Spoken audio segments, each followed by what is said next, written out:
आज हम कुछ संख्याओं के गुणनखंड निकालते हैं और आगे देखते हैं कि हमें क्या सीखना है। ठीक है, तो मैंने कुछ लिया है इस तरह से संख्याएं।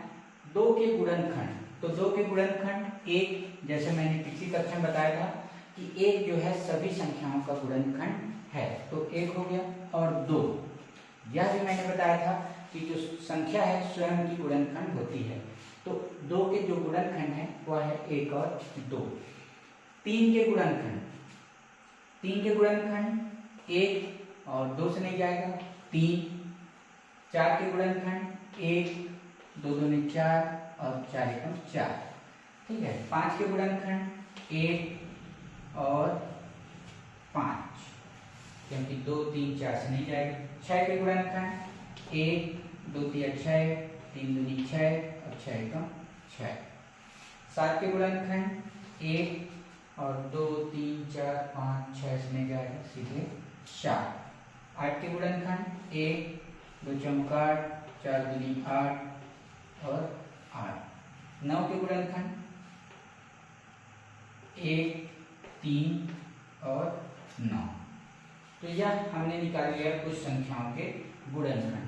अब हम इनमें कुछ ऐसी संख्याएं देख रहे हैं जिनमें समानता है। समानता यह है कि जैसे 2 के गुणनखंड है 1 और स्वयं वह संख्या है। ठीक है, 3 के गुणनखंड, उसमें भी वही समानता है कि 1 है और स्वयं वह संख्या 3 के गुणनखंड।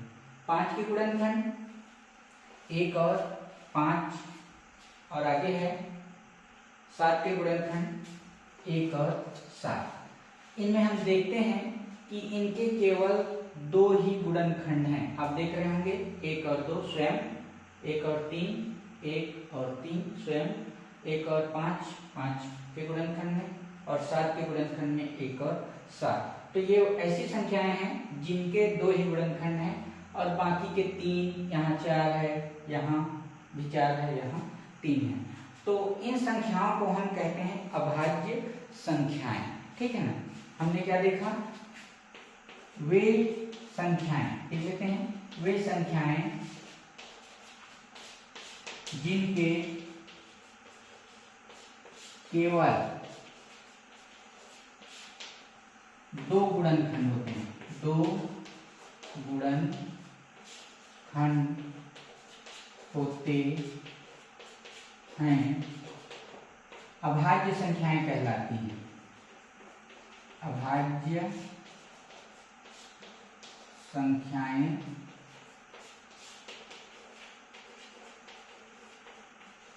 कहलाती हैं।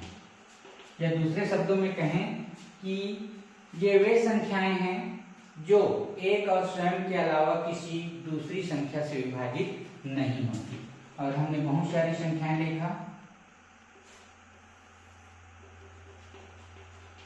क्या क्या मिला हमें, 2 3 5 4, आगे और भी मिलेंगी हमें। ठीक है, आगे मिलेगा 11 13, फिर होगा 17 19 23, और आगे बहुत सारी हमें संख्याएं मिलेंगी जिनके केवल 2 गुणनखंड होते हैं। तो ये सभी संख्याएं क्या कहलाती हैं, अभाज्य संख्याएं। तो आप 1 से लेकर 100 तक जो अभाज्य संख्याएं हैं उनकी एक सूची भी बना सकते हैं और उससे आपको पता चलेगा कि 1 से 100 तक कितनी अभाज्य संख्याएं होती है। तो ऐसा काम आप कीजिए, 1 से 100 तक में जितनी अभाज्य संख्याएं हैं उनकी सूची आप बनाइए, उन्हें ढूंढिए। मिलते हैं अगली कक्षा में।